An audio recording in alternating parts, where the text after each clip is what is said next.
The ACEP principles were designed to mitigate risk associated with manual handling tasks. The first one is assess.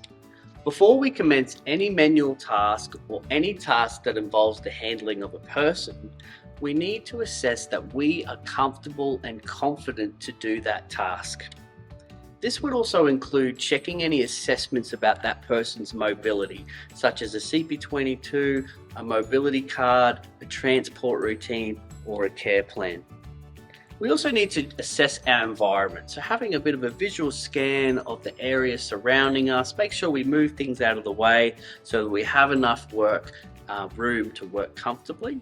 We also want to assess our equipment. So making sure we have all the equipment that we need to do the job and that it's in good working condition. Our second principle is communication. Before we commence any task involving the handling of a person, we want to get their consent. Once we have their consent, then we can discuss what the task is and what their role in the task is so they can assist us.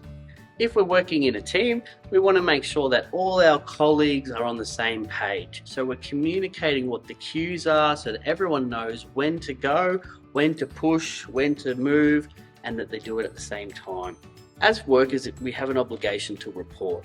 So we need to report hazards, incidents, near misses, and injuries. One way that we can report injuries is to contact the injury helpline. The Injury Helpline is a free service for all staff members who injure themselves at work. Finally, we have our equipment principle. So, as we mentioned way back at the assessment principle, we need to check that we've got all the equipment, make sure it's in good working condition. We need to also make sure we're aware of the safe working load of that equipment, and if it needs to be serviced, that it fits in with those service timeframes.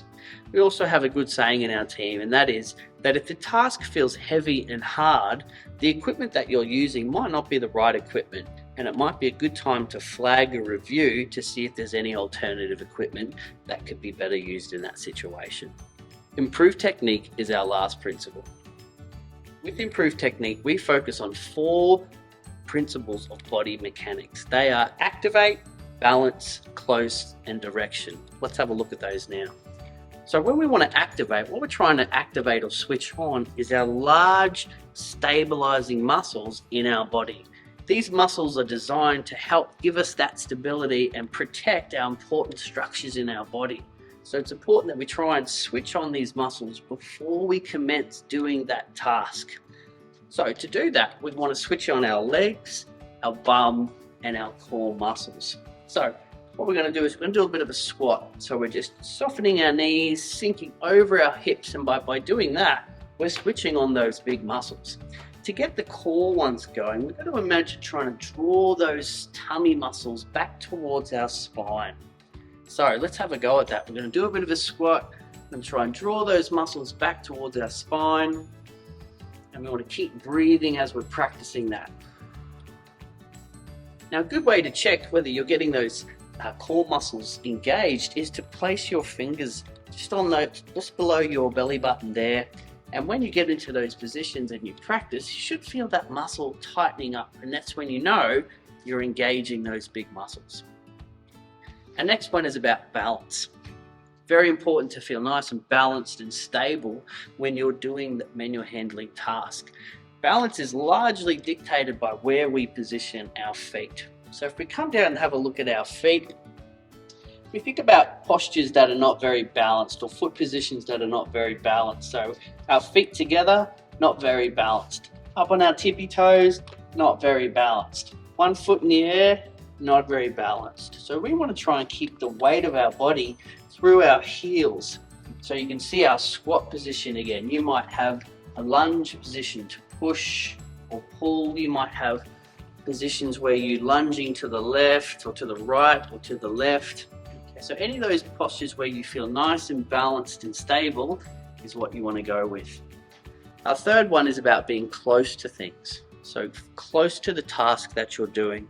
So you'll notice the further that you put your arms away from your body and you start overstretching and reaching for things, the less stable and less strong you feel.